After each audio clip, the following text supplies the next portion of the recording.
Welcome back. You're watching Republic TV and the live and rolling coverage of the Prime Minister's visit to America, his first in the third term as Prime Minister. The Modi 3.0 government, it's his first visit to America. It's a shorter one, of course. To the US, he generally spends over 4 to 5 days in America. This time around, just about 48 hours. Let me go across straight to the pictures that came in from Delaware in Philadelphia a short while back. These were the pictures of the Prime Minister who met the Indian diaspora. Going to the pictures. First up, let's stay with the pictures as we are joined by our panelists live on this broadcast. This is Hotel Pont in Delaware, where the Prime Minister is meeting the Indian diaspora. Let's listen in to a little bit. Let's get a sense of the ambience there. The Prime Minister usually gets a big reception wherever he goes. Let's cut across live to Pont Hotel in Delaware.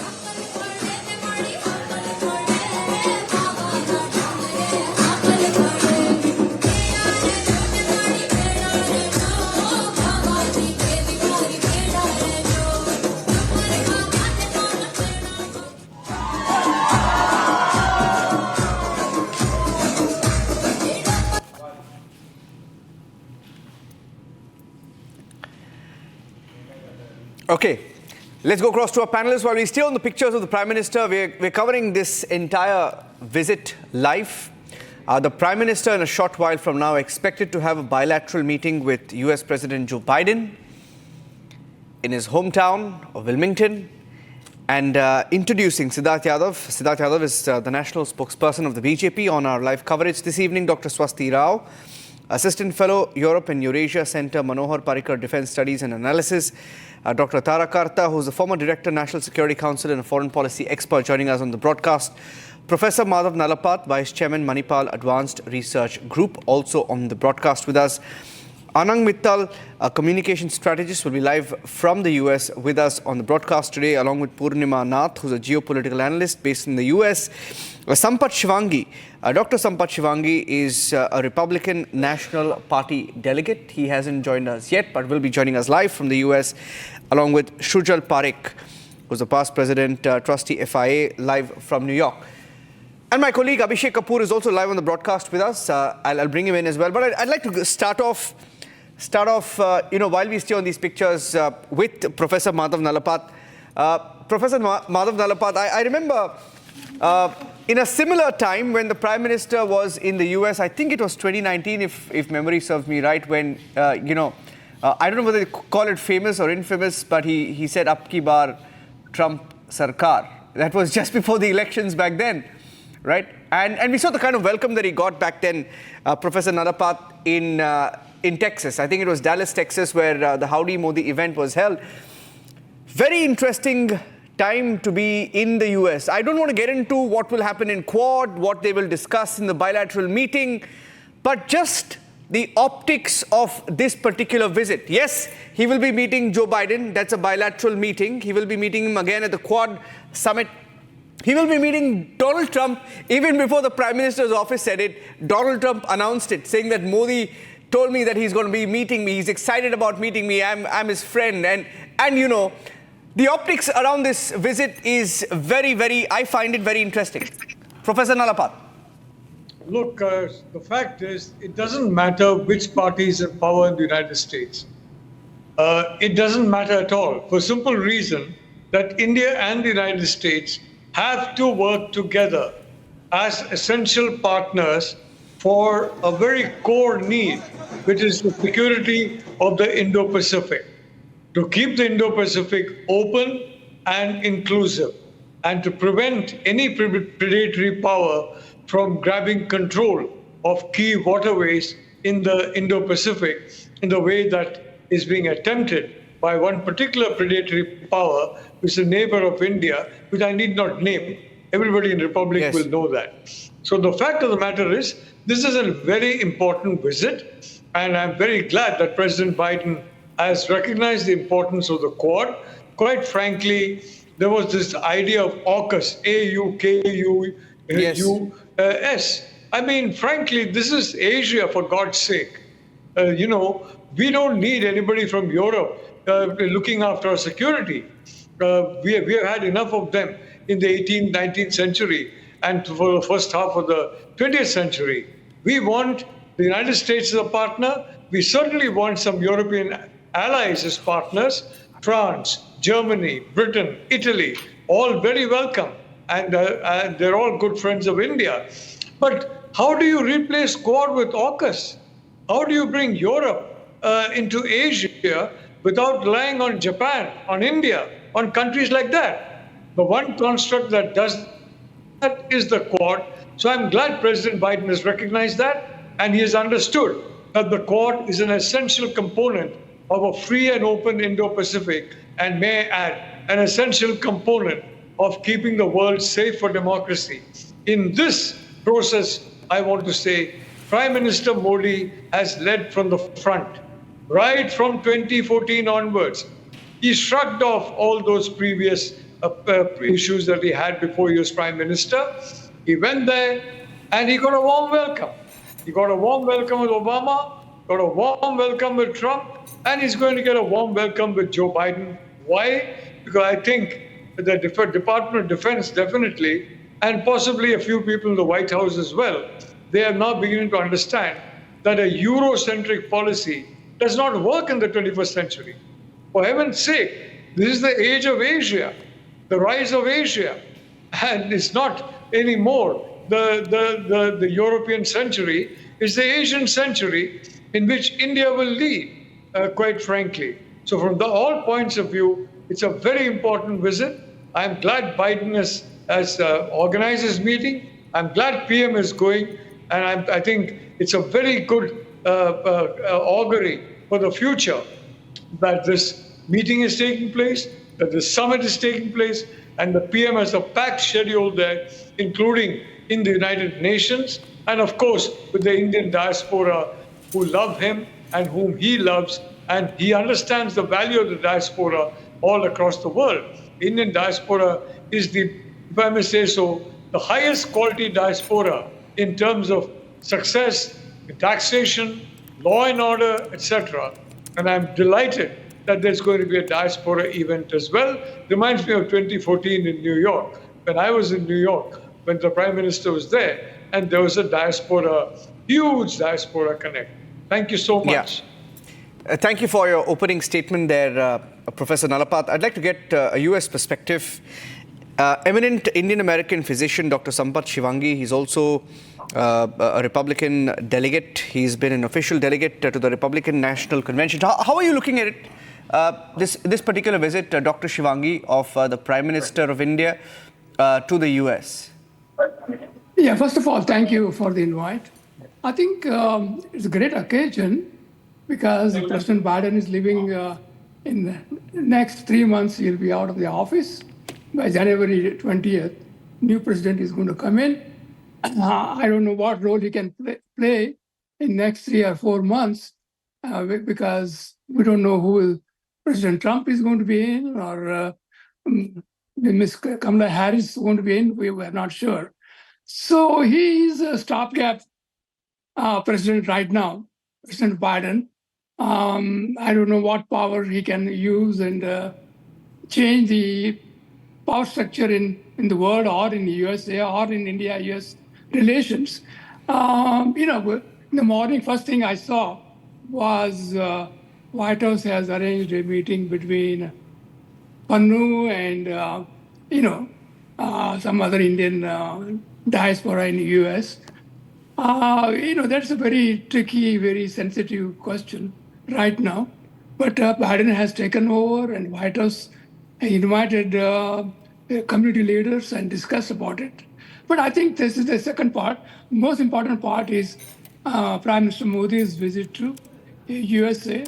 I hope he can definitely make some changes in the relations because since Kamala Harris came in, there has been a little bit changes in the diasporic view of her because she does not want to identify as Indian, not even Indian heritage. And that has been a big issue with all Indian diaspora in USA, including me. And I was 6 years ago, when she was a US Senator, I wrote an article in the major newspapers in the US saying she doesn't want to be identified as an Indian. What choice do we have? You don't want to force yourself as an Indian on her. I don't know, but still, I think she's going to get majority of Indian votes because Indians, we want to be with pro-Indian background, and she has one, but she doesn't want to be identified. Maybe Yeah. we need to rectify, and maybe Prime Minister Modi can meet her and instill some patriotism about India in her. A very interesting perspective there, Dr. Sampath Shivangi. Let me bring in Dr. Tara Karta. At the diplomatic level, there is, bipartisan support relationship for this, for the India-US ties, right? I mean, there's great support. But at a political level, a couple of things have happened in the last 1 or 2 months. Now, I don't know how much of this has been reported in the media. Of course, you've had the situation in Bangladesh, Dr. Karta, and the role that America has actively played in Bangladesh, which is now a matter of public record. And secondly, because the reason I'm saying this is because from Wilmington, the Prime Minister goes to New York, and the government has put it on record, the MEA at least, that there will be no one-on-one between the Prime Minister and Yunus. Now, you've had that on one side. And then interestingly, at the political level, a few leaders of the opposition in India, and I have the names as well. You had Stalin, who was in the US. I don't know, publicly it was never revealed whether he met Kamala Harris. But I know there was a Congress leader who was called to America, and he met Kamala Harris a few days back, right? This is happening at a political level. And you have Donald Trump, who has declared that he is going to meet the Prime Minister. Now, it's an interesting time. Like I said, I began this discussion by saying it's an interesting time to be in the US. How are you looking at it politically and diplomatically, Dr. Karta? See, diplomatically, this visit is a signal that, Biden is on his way out. You've given up the Quad meeting. You've given it to the US, which is a huge thing, okay? For a political leader, you've just given up a US presidential visit and you've said, okay, we are coming. He's agreed to the meeting. So it's a giveaway to the present administration. You're also okay with the whole, like you said, the whole Trump ka sarkar, that kind of thing. So you're signaling you're okay with either administration, Democrat or Republican, which I think is important. And which is effectively what the Foreign Minister Jaishankar said, that, we can work with whoever that is. On the other hand, in the US, meeting with opposition leaders is not a big deal. They do it all the time. And they also, back in Bangladesh, when Sheikh Hasina was still there, you had the US ambassador meeting with opposition leaders. This is their standard practice. You may not like it, but that's what they do all the time. And in terms of a hostile US role in Bangladesh, yeah, we saw that too. But I think there is going to be some working together because of the fact that you are a very large economy. You are a power to reckon with in this part of the world. And the US has very little alternative. They have to work with you. You've got trouble all around. Yeah, the neighbors are. But in the end, Maldives has come back to you. Sri Lanka has come back to you. And Bangladesh, by the way, I just heard that they've decided to, resume. Trade is resumed as it was before. So below all the political hoo-ha, within 2 days, the trade had resumed to normal. So this is something US policy has to take into account. And I think it has. And I think there is a degree of appreciation that, let's face it, Mr. Modi is a huge international figure. He has presence and he's going to be there for the next 4 years. The others we don't know. The rest of the leaders that you just talked about. The meeting, the Gurpatwan Singh Pannu issue is another one, and the meeting they had with the group of, whatever you want to call them, in the White House is unfortunate, to say the least. This is something the US has done before, and you can expect that they'll do it again. It's part of the program, but it's obviously not going to be viewed very well by India. That why would you time this at this point? Gurpan, his case against the NSA and other officials is a different issue. That is his mischief making, and he can be expected to do that. But a formal meeting at the White House with a bunch of people, that's a different issue. Yes. So yeah, it's not. It's a relation like in any relationship, you will have the good and the bad, and I think this government is agile enough to deal with it. Yeah. Dr. Swasti Rao, I mean, you just heard from Dr. Karta. There are many irritants, but many feel that, Ukraine and the role that the Prime Minister is trying to play in Ukraine. He's spoken to Zelensky, he sent a message to Putin. That may perhaps in some form feature in this visit. Do you expect that to happen? Oh, well, absolutely. Because, if you recall what the Raksha Mantri said when he was in the US last month, simultaneously when Prime Minister and the rest of very high power delegation was in Ukraine, was that India-US strategic partnership is going to be one of the most important. In fact, he said the most important security partnership in the world, and also to stabilize a world which is right now extremely appended when it comes to security, and especially hard security. So I would expect that yes, Ukraine will figure, Ukraine should figure.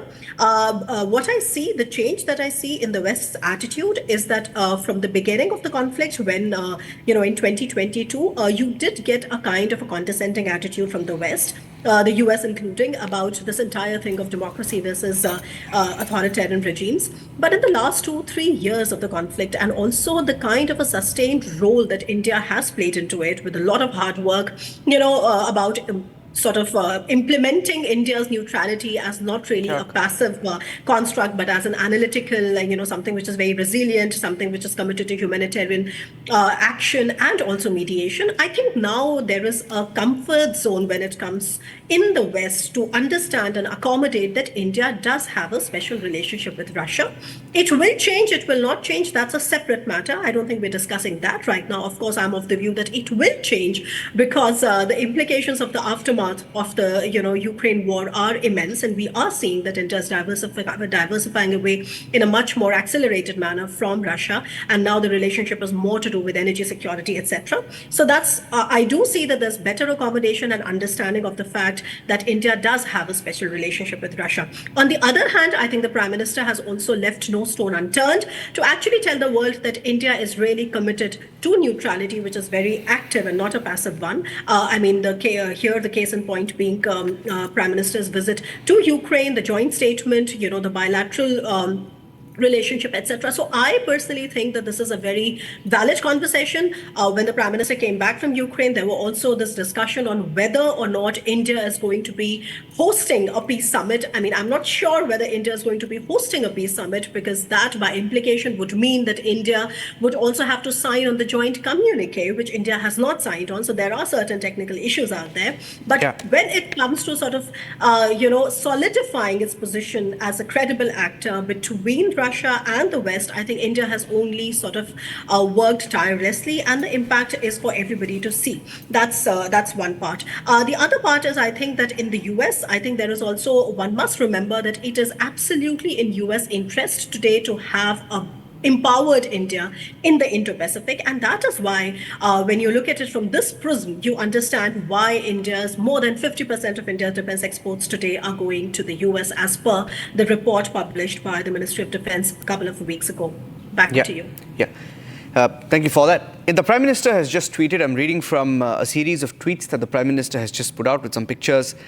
He has said, landed in Philadelphia. Today's program will be focused on the Quad Summit and the bilateral meeting with the President of the United States, Joe Biden. I am sure the discussions throughout the day will contribute to making our planet better and addressing key global challenges. I think he's made it clear some of the issues that he will be raising in that meeting. He has also tweeted saying that an energetic welcome in Philadelphia. Our diaspora's blessings are greatly cherished. The Prime Minister also adding that the Indian community has distinguished itself in the USA, making a positive impact across diverse sectors. It's always a delight to interact with them. And the Prime Minister has added, at around 9:30 p.m. India time on Sunday, that's tomorrow around this time, I will address the Modi and US program in New York City. Let's celebrate the bonds that connect our nations. So on that note, if Shrujal Parikh is there, because he's, if I'm not wrong, he's from New York. I remember meeting Shrujal also when we were there for the Howdy Modi visit in 2019. Shrujal, any visit of the Indian Prime Minister? I don't know. I don't know whether I can say any visit of any Indian Prime Minister, but I know this, that any visit of this Indian Prime Minister, Prime Minister Modi, the kind of crowds that we have seen in the past, and I hear that this particular event as well tomorrow evening in New York is a complete sellout. I mean, it's been sold out, 19,000 capacity, 30,000 tickets sold, big event. So Niranjan, I know you were part of one of the huge event in 2014. I think I have seen the same kind of enthusiasm in the Indian community, Indian diaspora around the United States. The event will be happening in the afternoon tomorrow, and like you said, 13,000 people capacity is fully booked, and everyone coming from different part of the United States. So I think you rightly said, we all Indians living in the United States, we have great pride for Prime Minister Modi, and we look forward to seeing him once a year when he comes attend the UN. And we do bring the culture and varsity in this United States. We were part of the community of US and making difference as the Indians. And seeing Prime Minister Modi visiting us, it's a great moment for all of us living in the United States. Yes. Yes. And let me go across to Anand Mittal as well. Anand Mittal, what are you looking forward to the most in this particular visit of the Prime Minister? Hi, thank you for having me. I think whenever the Indian Prime Minister visits, especially Mr. Modi, the last 3-4 times he's been here, I was there to see him in DC last year as well. It's always a good thing. It's always positive. The Indian community always comes out in force, and the diversity and the overall success of the Indian community, he always makes us feel special. I think that's always a good thing. But on the political dynamics, I think politics is a perception game. It's a mind game. And so the Up Ki Baar Trump Sarkar comment in 2019, while he may not have intended it, he was taken as an endorsement of the Republican Party and President Trump at the time. And so let's not forget that the Democrat Party has not forgotten that fact. And the current establishment, the foreign policy establishment of the Democrat Party that is in power, they're making it clear with this visit from the Khalistani separatists to the White House that they have a certain perspective, and they want to make sure that that perspective is received by Prime Minister Modi and his team. And I don't think that's been unnoticed. It's been this whole situation with Mr. Pannu has soured many Democrats in the foreign policy establishment on the Modi government. I wouldn't say 100% soured, but definitely has given them pause. And clearly through these leaks and through this meeting, they're making it clear to India that they don't appreciate, whether it's perception or not, they don't appreciate Indian intelligence operating in North America. And I think even if Kamala Harris does win, I think you're going to see similar kind of engagements. And so, I don't want to throw cold water over the meetings with the Quad and the UN, but I think these are sort of very typical anodyne meetings that happen every year. And I think the real sort of action or any kind of, conversations are going to be the one-on-one conversations with President Biden and his team, which is also going to carry over if Kamala Harris does win the next election. I do believe the Democrats think that Modi is pro-Trump. I don't think that's true, but I think that's what they believe, and I think that's how they're operating currently. Because this is an election year, so any action, like I said, it's all about perception, and this is an election year, so Mr. Modi being here is going to be perceived in certain ways. Yes. Siddharth, what is Siddharth is from the BJP, he's the national spokesperson of the BJP. Siddharth Yadav, can you hear me? Yes, I can. Yeah. So, how are you? I don't know whether it's just me, but I sense a lesser enthusiasm around this visit, or is my reading wrong?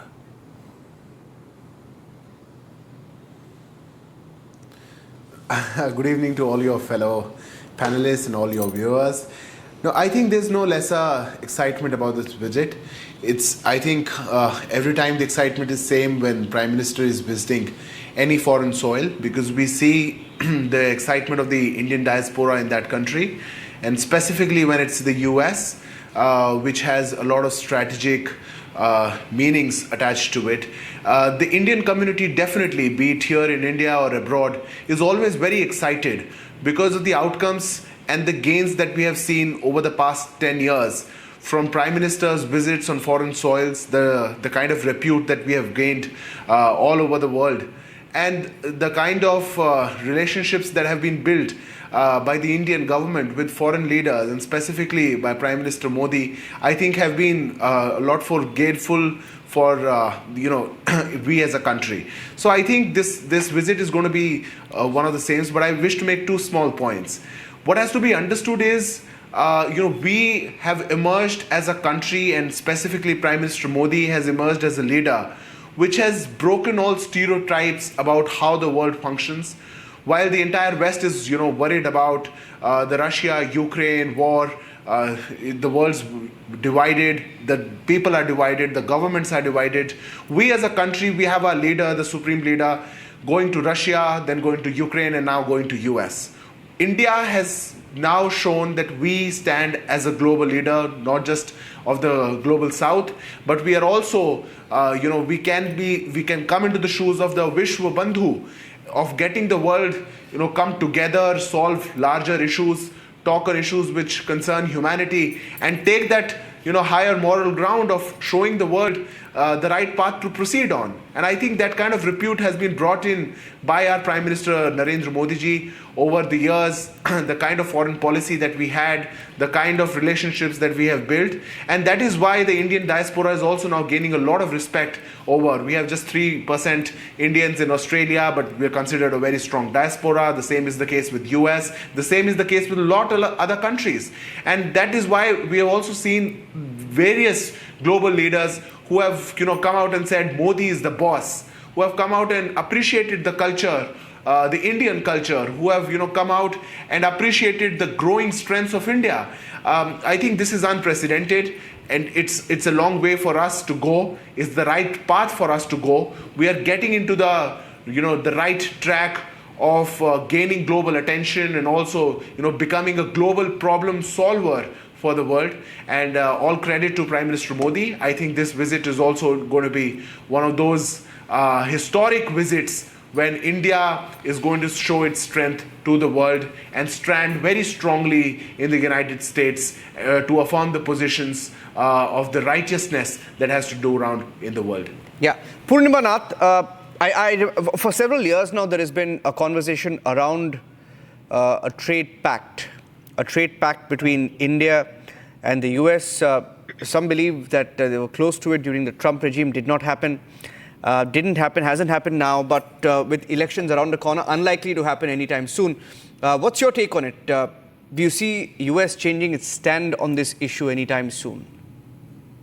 Thank you so much for having me. I appreciate that. First of all, one of your, you were saying that PM Modi's visit was actually came with less enthusiasm. That's not true.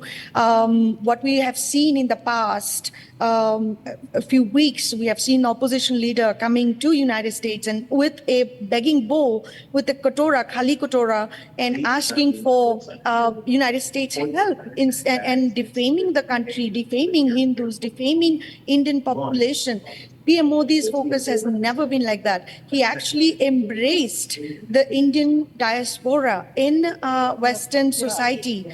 I personally am Indian citizen, Indian born and brought up, but American citizen. When I see growth and development and prosperity of India, it actually makes me proud as well. We can't just leave a country and culture and being part of another country without embracing where we come from. So this back-to-back visits based on what opposition has showed us versus what we see in PM Modi's visit, there's no comparison at all. Now you said there's 30,000 people coming tomorrow in the community event tomorrow.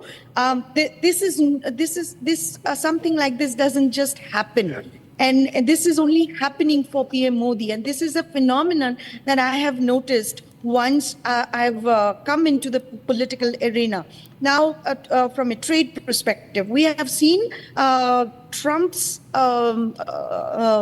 notification before even PM Modi said that, there is a schedule whether he's going to meet with him or not. Trump said he's coming to meet with him. So it is good. But at the same time, he also said New Delhi is a abuser of trade. So I don't know exactly why he said that, but we'll have to see exactly what he means and how we're going to go forward.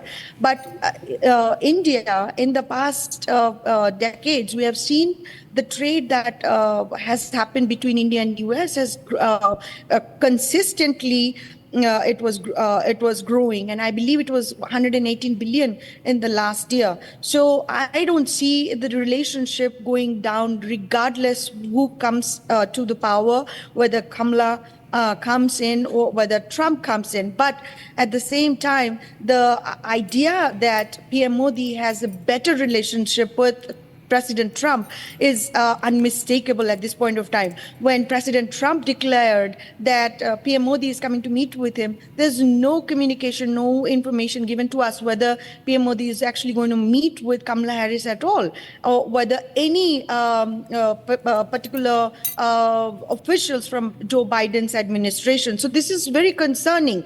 And in the last few years, when we saw from a geopolitical standpoint, Democrat Party has taken very strong stand against Hindus and against India, whether it's a Kashmir issue, whether it's a Northeast issue, South India issue. The India also have massive amount of terrorism threat, whether it's a Khalistani issue, whether it's a Northeast chicken neck, whether it's a South India. And with keeping that in mind, when we see opposition leader coming to America and begs American opposition and asking them to help India without any regard for the culture, for the heritage and history of the country and the people and what they have gone through for the last 1400 years, is quite demeaning to me. So to answer your question from a trade perspective, if Trump comes, I'm sure PM Modi and President Trump will make it happen. And at the same time, geopolitically, when Indian community is a traditional Democrat voter, actually went down in terms of democratic voting machine, and it went down. And it went down 20%, almost 20%. So this is actually good for President Trump as well. Yeah, I just want to get in my colleague Abhishek Kapoor, who's just joining us on the broadcast. Abhishek Kapoor. Abhishek, interesting. We were discussing this earlier. Before the Prime Minister left for the US, there was no official word from the PMO whether he would be meeting Donald Trump. But we know that he is meeting Donald Trump, perhaps tomorrow, or that's the indication. He's meeting Joe Biden tonight, in a short while from now. What about Kamala Harris? And what do you make of these engagements, all three, if all three were to happen? Well, Niranjan, obviously, since it's election time, it would be good optics if the Prime Minister meets both the candidates. Trump has gone ahead and announced of his own accord that he's meeting Prime Minister Modi. Remember, Prime Minister is spending all the time in New York. And that happens to be the hometown of President Trump, former President Trump, not for Kamala Harris. It will have to be seen whether the possibility of Kamala Harris being in New York materializes and only the meeting can take place. So there could be scheduling issues. But this is, again, just to underscore the importance that's there to India and the United States meeting at all levels and so often. So if you look at it to this year, Prime Minister and President Biden have already met. In fact, within, I believe, a week or so of Prime Minister taking over for the third term, when they met on the sidelines of the G7 summit in Italy, in Apulia. And then if you look at last year, I mean, imagine almost half a dozen odd meetings between President Joe Biden and Prime Minister Modi when President Biden came for the G20 Leaders Summit in New Delhi. That was in the month of September, exactly a year back. Then Prime Minister Modi visited US for the state visit, remember, in the month of June. Before that, the two had already met in Hiroshima, Japan, which was the Quad Leaders Summit, and that was also the G7 summit of that year. So effectively 2 or 3 meetings in person, 3 meetings in person, and then there were a couple of telephonic conversations. Then apart from that, the two leaders have been exchanging notes, talking to each other. So, and that is at the level of the president and the prime minister. To back these, there have been at least a dozen odd meetings that External Affairs Minister S. Jaishankar and NSA Ajit Doval have had with their counterparts. And that really gives you an idea of the kind of top-level contact that's been happening between the two nations. And the reason is that this is a very important relationship, and that's going to get reflected both in the bilateral meeting and in the Quad summit. But before that, also remember the setting that this is going to take place. The bilateral is happening at the residence of President Biden in Wilmington, Delaware. Remember, Joe Biden was senator for good 37 years from Delaware. He represented it in the Senate. And then the Quad summit, Niranjan, interestingly, is happening in the high school of Joe Biden, where 3 of his children have also studied and passed out from school through school grades.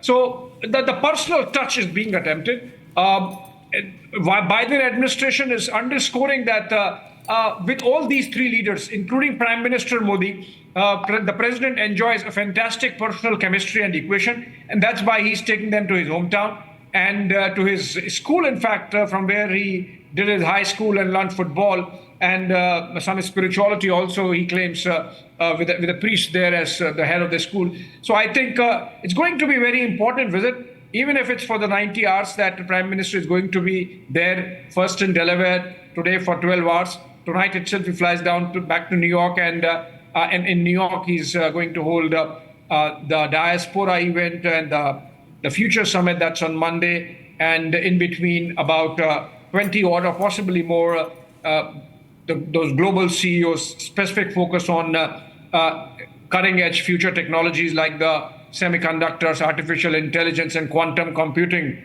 in this round of meetings that Prime Minister is going to hold.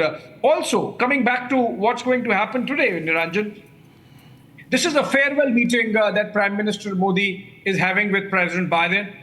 In a month and a half, he's already lame duck, but in a month and a half, we would have a new US president-elect. And so I think those kind of courtesies also have to be kept in mind. Remember, it was India's turn, in fact, to hold the Quad summit, but on the request of President Biden, it is being held in the US. Also, interestingly, Prime Minister is going to become the senior-most leader of the Quad grouping. President Biden is on his way out. President Kishida is on his way out this month itself. He's the first one to go out of Quad. Immediately after Quad, he's going to be replaced by a new leader of the LDP in Japan. Prime Minister Albanese is going to seek re-election. I don't know whether he gets it, but he's going to seek re-election the first quarter of next year. So, in effect, Prime Minister Modi, imagine, insofar as Quad is concerned, he has seen President Trump and President Biden and going to see a new one next year when India hosts the Quad summit in New Delhi. He has seen Scott Morrison of Australia and Albanese now, and we don't know whether he's going to change. Albanese is going to pass on the baton to somebody else in the next first quarter of next year. Then in the case of Japan, we have Kishida now. Kishida is going to change this month itself. Before Kishida, Suga was there. So I think Prime Minister becomes the senior-most Quad leader going into 2025 when India hosts the summit. And so I think multiple messaging, multiple level of significance getting attached to both the bilateral that the Prime Minister is going to have in a while from now. I believe it should be starting in an hour's time at the residence of President Biden, and then of course the Quad summit. And we can discuss for the next few hours what are the issues that are going to be discussed in Quad, Niranjan. World's troubled hotspots from Europe to Middle East to Far East, and of course the elephant in the room that may be one full session we would need to dedicate to, which is China and what China has been up to these days. Yeah. Speaking of China, Madhav Nalapat, Professor Madhav Nalapat started, we began the 9 p.m. show by talking about Quad, the need for Quad, etc. Professor Nalapat, to just take that thought forward, when Quad was originally envisioned, China was hyper aggressive. I mean, we knew there was a need for the Quad. But do you see over time, even America soften somewhere towards China? I mean, there have been different meetings between Xi Jinping, right, and Joe Biden, for example, in the last few years. Niranjan, let's be real. This is the era of Cold War 2.0. And which is the country with which the United States has the largest quantum of military exercises and the deepest level of military engagement? Will you guess that particular country? Is it Russia? Is it Vietnam? Is it the UK? Is it France? It's little old India. For heaven's sake, Niranjan, let's all get real tonight. Professor Nalapan, I mean, if Russians and the Americans could have a joint exercise, there would be no Cold War. No, look, there's a youth abhyas now, which is taking place or just finished. Next month, October, which is a few days away, we're going to have the Malabar naval exercises with all the Quad navies. For heaven's sake, this is multiplication of this. And now the Department of Defense of the United States is a staunch partner of India. The State Department is filled with, if I may say so, useful idiots or members of the Sino-Wahhabi lobby. And it's this particular lobby that's very active in both parties, especially, I'm sorry to say, in the Biden administration. Yeah. We should have got this clown to the White House, a clown who has basically funded terrorists, encouraged terrorism, Yes. Promoted terrorists. And, I mean, this is astonishing that the hallowed ground of the White House is being used for hosting a terrorist. What will be next? Hezbollah and Hamas, possibly. This is utter, absolute disgraceful, and Biden, poor chap, is not in a situation where he really intervenes on these matters. So I want to tell you one thing, Niranjan. Prime Minister Modi is coming as the voice of the global South. Prime Minister Modi is coming as the leader of the country. And by the way, he got a third term. Xi Jinping got a third term by ramrodding his way through without any election or anything. PM Modi, the BJP suffered a lot of seats. Fortunately for India, Prime Minister Modi came back. The Congress doubled its seats. And you called India an autocracy, a dictatorship. All these years, the 2024 election have shown you what liars or idiots you are. So let's be real. This relationship is getting stronger. Prime Minister Modi understands that. Kamala Harris will be told that by her defense team, her national security team. And I'm sorry to say, many of the present team members of Biden have been chosen for their very attractive personality. They're very pleasant people. You have them around dinner table. They make wonderful conversation. They're lovely people. But they have no clue as to the reality of the world that we are in, a world in which we have a predatory power, China, a totally predatory power. And this world is what is bringing the two great democracies together. And I want to just make one more point, Niranjan. Yeah. Do you know which country with the second largest number of English-speaking people in the world? Can you guess? It's India. Yeah. I'm a Malayali. My mother tongue is Malayalam. But I speak passable English. We've got 300 million people in India who speak passable English, just below the United States. And we'll overtake the US very soon, because Prime Minister Modi knows the importance of world languages in a Vikasit Bharat. So from that point of view, Niranjan, you are talking about a country that is what I called way back, a 21st century Anglosphere. India is part of it. We have the second largest English-speaking people in the world, much more than the UK, frankly. So this is a natural alliance. PM Modi has understood that. I'm sorry to say that some people in the Biden administration do not get it, whether because of the influence of China and the Wahhabi lobby, or because of their own lack of perception that the world has changed. And Ukraine is indicative of the fact the world has not changed. Niranjan, if I may take 10 seconds more. Yeah, please. From 2022, I've said very clearly, the Ukraine war is lost. You can't defeat Russia. And for God's sake, stop the war. Prime Minister Modi has said that first. I started echoing it. Now look at Ukraine. It's a catastrophe. And Russia has grabbed more territory, is going to grab more territory. And it's only a matter of time before Putin lets loose the furies of hell on Ukraine. He's been holding back so far, thinking Ukrainians are going to be a little more smarter but it's not happening. So one day he's going to unleash those furies. And the Ukrainian people are suffering. Prime Minister Modi was right. Cease fire now. That is the message of Modi. And that message the Ukrainian people wanted now. Many people in the West wanted. People who are Ukraine backers are losing in the elections. Look at Biden. I mean, look at Boris Johnson. Look at Sunak.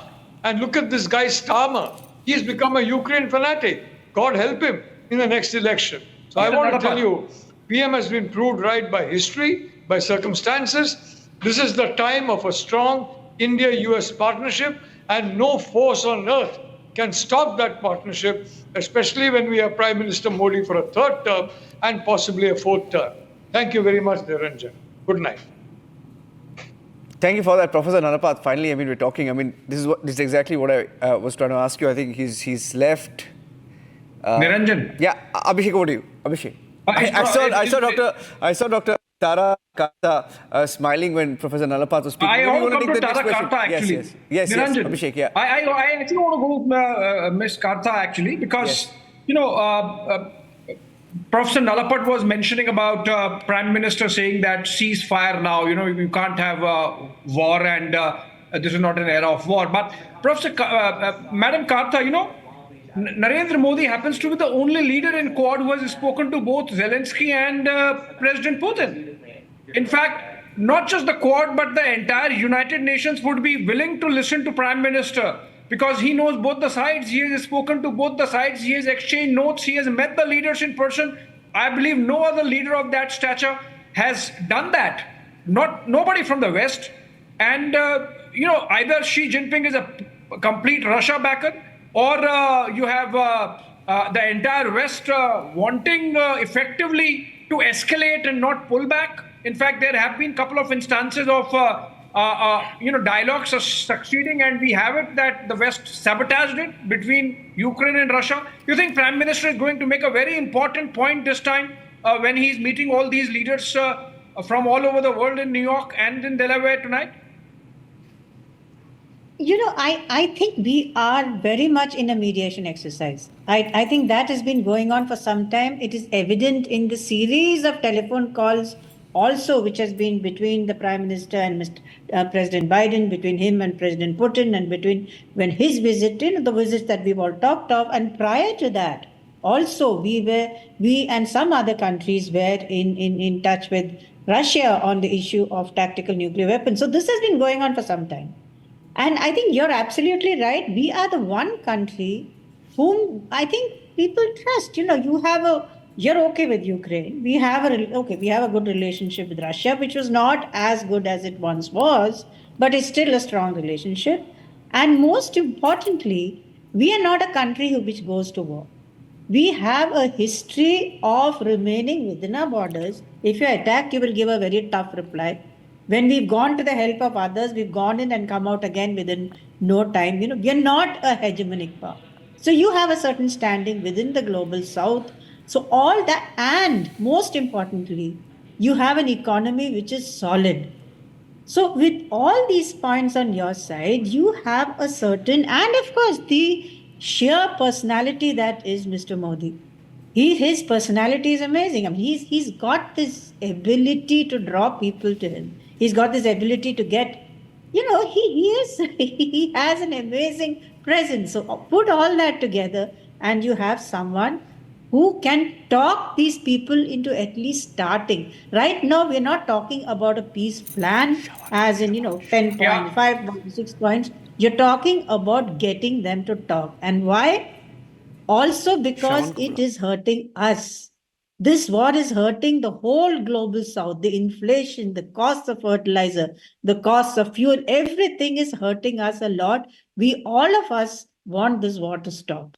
So there is also final point that is a very strong motivation for us to get this thing going, but it will be done very quietly. I generally don't think there will be a huge public kind of, sort of this thing yet as to whether we are getting this thing going or not. It will be done very quietly. Madam Karta, but we of course look at the positive sides only, but there are some negatives also. And Niranjan, if I can get an Anang Mittal on that, He's astute in terms of observing the DC establishment. Anang, what do you make out of this meeting, that the reports we are getting through Reuters, for example, of a meeting which has happened at the White House with these Khalistani Sikh activists coming and meeting the Biden administration officials? I mean, this is clearly provocative. Why would the US administration do that? Why would White House do that? I don't think, there has been some insinuation that the United States was influential or somehow instrumental in the coup that happened in Bangladesh. I do think that was kind of inevitable. And that while they may have played a very sort of minor role in the background, I don't think it was a CIA-backed coup or something that some people have said in the Indian social media. So it's the same problem here. The perception is much more magnified because we kind of sort of tend to magnify these things. Look, I don't think America wants to create Khalistan. I don't think Canada wants to create Khalistan. But this issue has allowed them a wedge to criticize India at the same time that India is, a sort of getting its rise. It's becoming a much more influential nation. And we've seen the meetings with the PM Modi, with Zelensky, and with Putin. And I think this is a way for America and the establishment, the Democrat establishment that is not like Mr. Modi, to use that as a wedge to sort of criticize him, to beat him over the head with, and to ask for concessions on certain things that they think they are due from PM Modi, and it's going to be the same issue regardless of who comes in the next administration, unfortunately. So I think that sort of throws a little bit of cold water. And then again, maybe President Biden has a good relationship with PM Modi, but quite honestly, he's probably not the person who's running things behind the scenes. It's probably his staff and other folks who are running these meetings. And so that has to be viewed. That context is important in any kind of hopes or hopeful outcomes for these meetings. So that's sort of my take on it. It's much more of a problem than people are making it out to be. Not the Khalistanis, but the people who are in the White House. Anang, I'd like to put this to Dr. Swasti, Abhishek, because I don't think it's that simple. The fact that the meeting happened in the White House at a time like this, and they've also summoned our NSA. And look at the statements they have made in the last few months, Dr. Swasti Rao. I mean, when Arvind Kejriwal was arrested, right? America had no business to give a statement out. They did, right? There have been several statements. In March, April, they spoke about minorities in India, right? We don't talk about what happens in America, the riots there or the killings there or the shootings there. But out of turn statements, and the meeting, the symbolism of it is not lost on any Indian who reads this news, Dr. Swasti Rao. Well, I mean, there are a couple of things here, and I think they're pretty entwined, so we need to sort of, lay them more threadbare in order to understand them better. One is that, of course, India has, one of the reasons why India has this mistrust of the West, the larger West, and also the US, is also coming from the fact that it has, especially the Democrats, have an interfering kind of attitude, which is condescending about all these things that you mentioned. That's one thing. The other thing is, especially about the Pannu case, I think right now, if you look carefully, I would not really take seriously, I was just listening to one of these discussions by Ambassador Meera Shankar, who was actually India's ambassador to the US. And, she mentioned that for Pannu, it's something which is very common. I mean, he would just keep doing these things, and he's kind of an irritant. But what really should matter to us is the fact that if this is being done by an official agency in the US, I think if you look carefully, I think since this is the US legal system, I guess if you look at the official statements made by the Indians, I guess they very much realize is that the ball is right now in their court, and they have to take it forward in a more legal, technical manner. I think the Indian side has also set up a high-level committee, so you would expect those kind of things to be handled there. That's one part.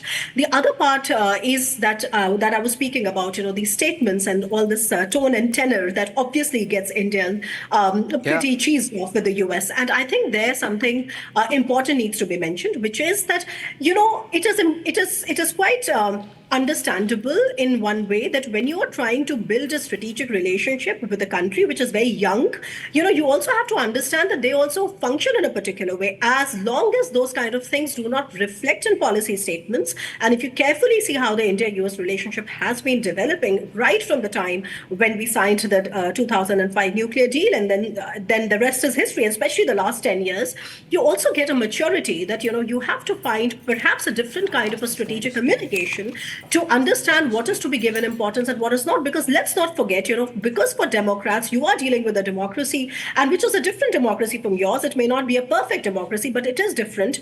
And somewhere, us being a democracy, we also perhaps need to sort of understand that on the one hand, we need to expand our convergences, but then there is no way under the sun that all divergences will disappear. And lastly, I think you need to somewhere sort of acknowledge the fact that the Democrats also have lobbies that they have to please, because they, at the end of the day, are also into this electoral circus. And just this is with respect to all the statements and this and that. And I do agree that if the US wants to really take it to the next level with India, I mean, ideally we would obviously want a more stable, a more healthy communication instead of these kind of things which really get us cheesed off. But just one thing that nobody is discussing here, which is very important, is that there seems to be a kind of a broad assumption that the minute Donald Trump is going to become a president, in case he becomes the US president, the Ukraine war will end. I think nobody is really reading into the details of how this communication between the Europeans, the Ukrainians, and the Donald Trump, people, MAGA especially, has been evolving, which is that please pay attention to the fact that, the Biden administration signed a document called the Lend-Lease Agreement, but never really activated it. And all the aid that was going to Ukraine was actually coming from the presidential drawdown, at least the majority of it. The Ukrainians are of the view, the Europeans are of the view, though there is uncertainty, which will always be there in the case of somebody like Donald Trump, but at the same time, keeping in mind how transactional he is, he might actually double down on the aid to Ukraine by activating the Lend-Lease Agreement, because of this case of most of that aid coming back to the American military industrial complex. So what I'm trying to say is that I think this is a point that we somehow are sidelining in many ways because of this enthusiasm about the new upcoming presidential elections. And the other thing I would perhaps say, and probably end my remarks with, is that I think the Modi government and generally Prime Minister Modi is mindful of this. So in 2019, when he went there and he said, "Ab ki baar Trump Sarkar." On the other hand, this time around, he has been much more neutral. He said Modi and the US and progress together, something like that, which is much more anodyne and which is much more neutral. So I guess India is also agile, India is also mature, and India is also trying to sort of keep its options open in case of whoever becomes the president. But lastly, regardless of who comes to the White House, and that is perhaps the most fundamental thing that maybe everybody here on the panel agrees to, which is that the India-US relationship is absolutely in for the longer haul, and all the enabling mechanisms that we have seen be set in the last 10 years are absolutely reflective of that. So back to you.